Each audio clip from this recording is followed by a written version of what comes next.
Welcome to Local Edition. Brad Pomerance here in Los Angeles. Today we are joined by Steve Zimmer, president of the Los Angeles Unified School Board, running for re-election.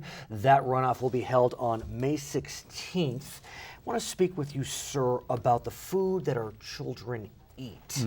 Who would have thunk, but chicken became a source of controversy in the context of LAUSD. What happened, before we get to the punchline, because there is a punchline, what happened with the chicken controversy? Well, I never would have thought this when I was elected to the school board. I was a teacher for 17 years. You got on the board. You never give a lot of thought to school lunches, things like that. And it so happens that we are the biggest public sector chicken procurer west of the Mississippi. Who knew? $480 million each contract. Okay. And it so happens that the poultry industry is an industry that's still very challenged. And it's challenged in terms of nutritional content and challenged in terms of the treatment of workers and the treatment of animals. So we set upon a mission to make sure that we used our influence to make sure that kids were eating the best product that they possibly could nutritionally, and that workers in the food chain were treated with dignity and respect. So let's talk about that, because ultimately some standards were set. Yes. And the district has been looking at nutritional quality, animal welfare, the environmental impact of the farms, presumably, how the purchase may help the local economy, and the treatment of workers. No doubt, sir, 5 very laudable goals. But I would presume that in adopting those goals, the price will be impacted. And so there's this push-pull that I'm sure that you and your colleagues had to consider. I mean, we couldn't do anything that would have a significant cost impact. So, I mean, cost is still, when you're doing a procurement, cost is still the highest percentage of what you look at. So, but we had to hold the line on a threshold.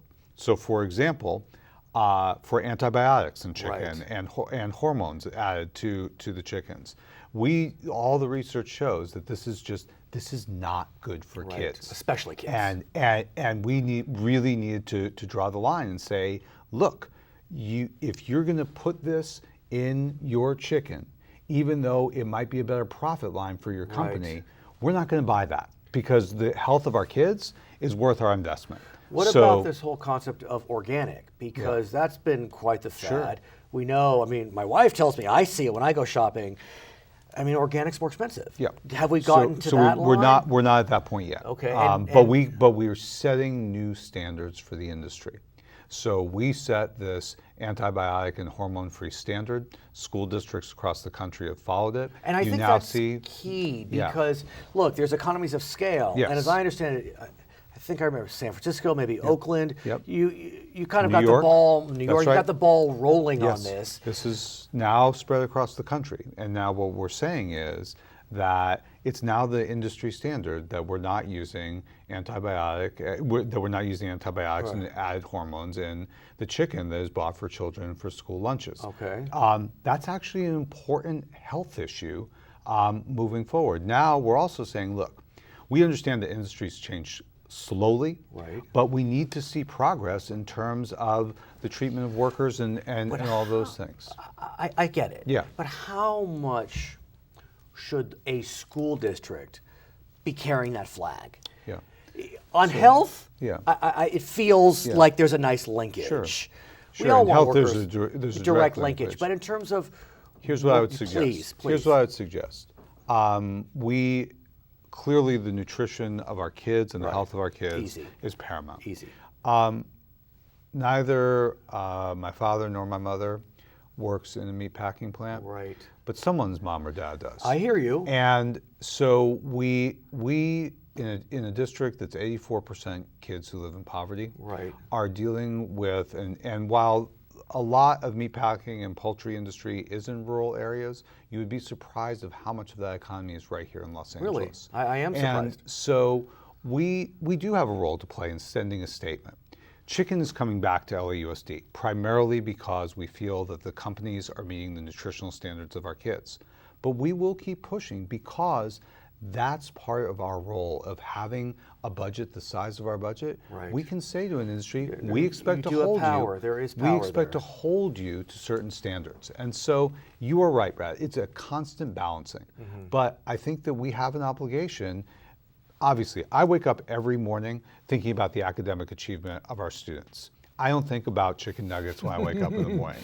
But if I have an opportunity as a public servant dealing with a public sector budget, if I have an opportunity to say to an industry, hey, we expect that you treat the parents of our kids as we are trying to improve the way we treat our kids every day in school. Speaking of chicken nuggets, yes, I'd like to talk to you about the purveyor of chicken nuggets, McDonald's. Yes.